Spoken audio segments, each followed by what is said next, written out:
Bon, on va partir sur l'épisode numéro 1. Épisode numéro 1. Le titre, c'est Dans la tête d'une fille.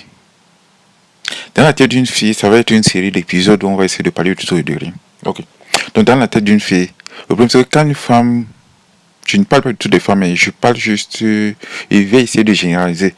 Mais la généralisation n'exclut pas la singularité. N'exclut pas non plus les exceptions ni les cas particuliers.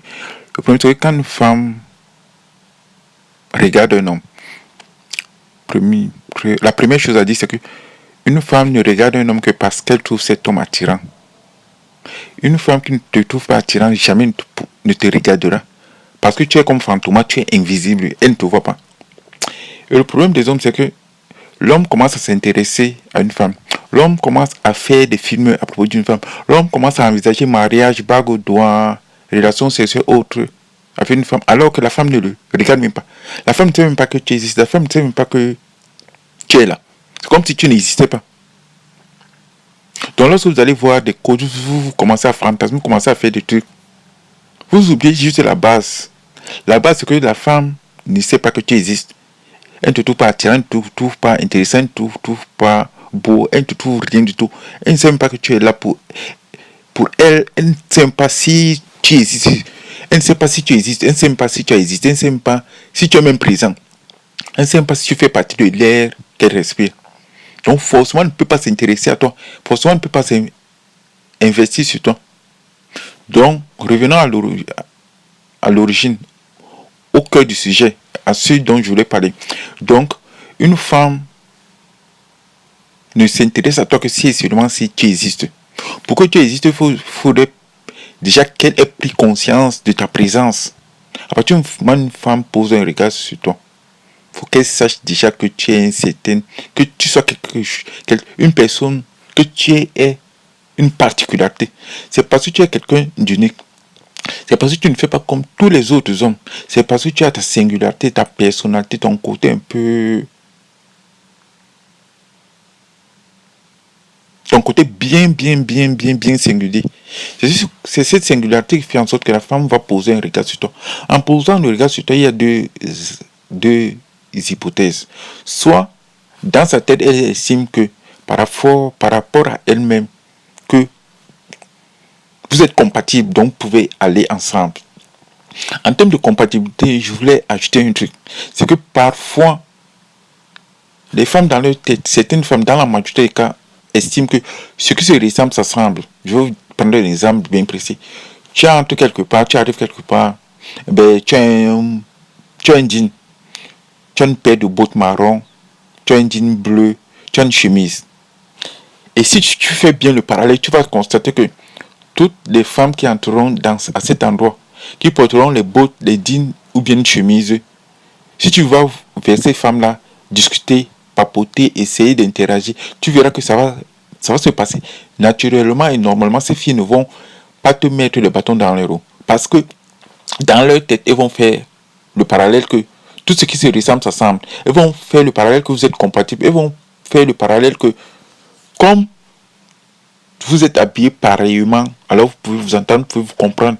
Donc, ils vont te faciliter la tâche parce que dans leur espèce, ils ont déjà accepté. Il y a déjà des points de compatibilité. Cette compatibilité qui fera en sorte que vous allez communiquer, elles seront plus réceptives.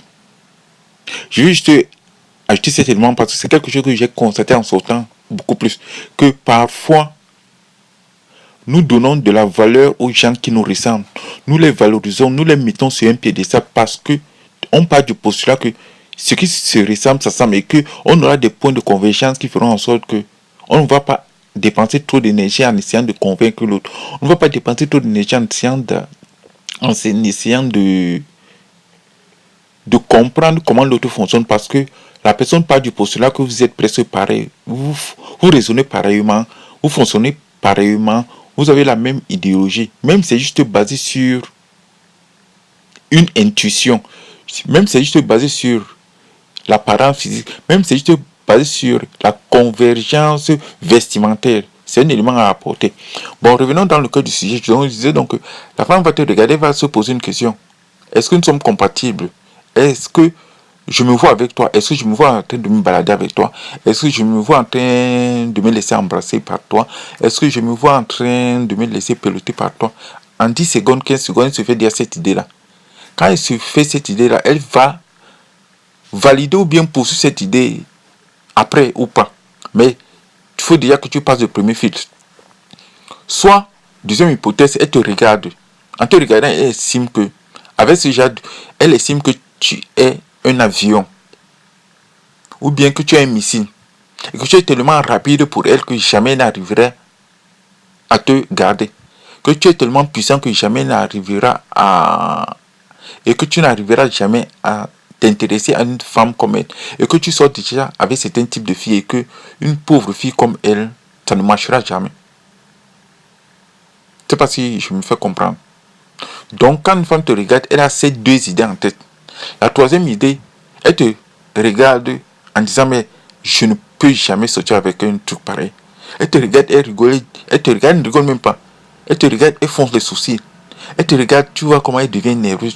Elle te regarde, étant donné que la nervosité, là, bon, je vais aussi dire quelque chose sur la nervosité. Parfois, une femme peut te regarder et être nerveuse, ça ne veut pas dire qu'elle te déteste.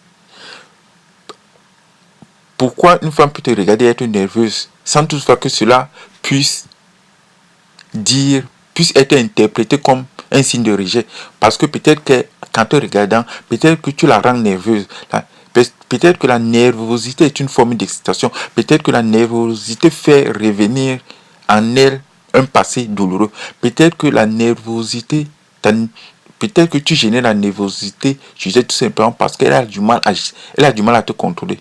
Peut-être qu'elle a du mal à gérer les émotions. Elle a du mal à gérer l'excitation que tu génères en elle. Elle a du mal à supporter ta présence, supporter l'excitation que tu génères en elle. Donc forcément, elle est dans l'obligation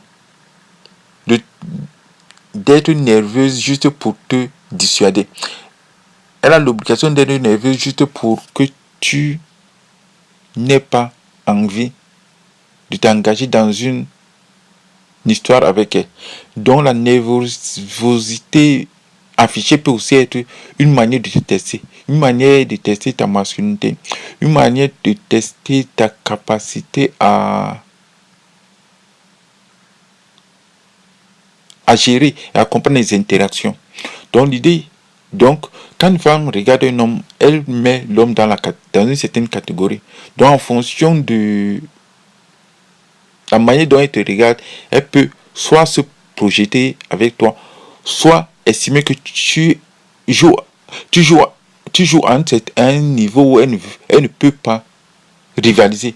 Soit elle estime que vous êtes compatible, soit elle estime que jamais de la vie ne sortira avec toi. Et le problème, ce qu'on constate, c'est que parfois, une femme te regarde, elle n'a pas envie de sortir avec toi. Et c'est dans ce genre de cas que la majorité des hommes se retrouvent. Ils veulent s'engager dans des relations avec des filles qui ne sortiront jamais avec elles.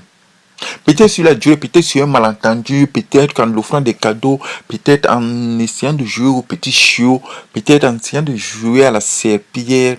Ça peut fonctionner. Mais, dans la réalité, il faut fuir ce genre de relation. Dans la réalité, il ne faut jamais s'engager. Mais pour fuir ce genre de relation, pour ne pas s'engager dans ce genre de délire, il faut déjà un temps soit peu avoir pris conscience. Faut déjà un temps soit peu savoir ce qui est bon pour soi-même, ce qui n'est pas bon pour toi, ce qui est toxique pour toi.